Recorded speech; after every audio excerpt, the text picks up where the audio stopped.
Hi, my name's Joanne Kaminsky. I'm also known as the Skyping Reading Tutor, and today I got to read a chapter 18 from the book Holes to Mr. Snyder's class in Dalmatia, Pennsylvania.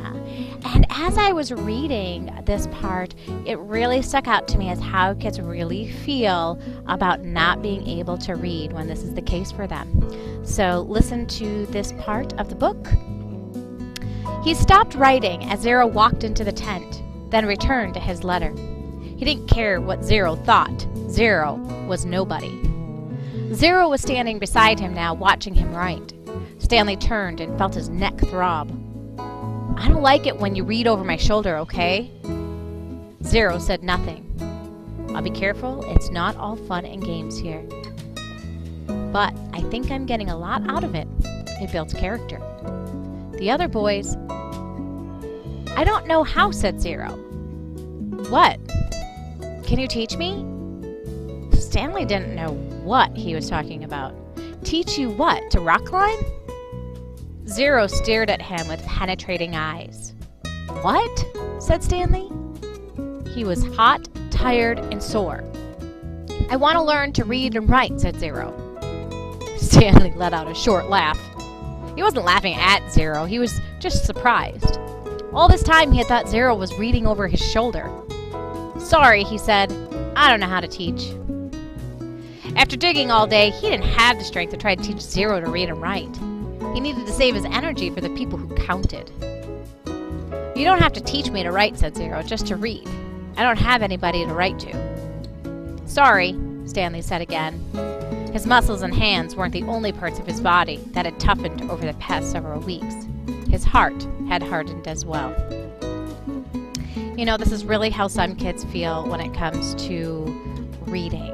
And, sometimes they feel like they're less than. And the case is, they're not less than. Unfortunately, kids who aren't able to read, they develop very negative thought patterns.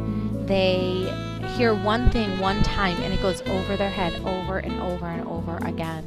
A teacher makes them read out loud to the class and they stumble over a word and a kid snickers. They hear that snicker every time they're about to read. Another kid in the class, as they're reading, has students that are constantly telling them what the words are, which makes them feel like they can't figure it out on their own and that everybody else is smarter than them. And this adds to these negative thought patterns. And the only way to stop these negative thought patterns is to close the gap as early as you can. If you have a child who is struggling with reading, there is a solution, and you can do it in an easy fashion, like I do it on Skype, if that's a way that will work for you. Other people can go into clinics and they can get tutoring one-on-one. There's people that can come into the home. There's programs at school. There's lots of different solutions. The main thing is to make sure that you get the help as soon as you find out that a child is struggling with reading, because the longer you wait, the bigger the gap. And with that gap comes those negative thought patterns. And the bigger the gap, those bigger those negative thought patterns are.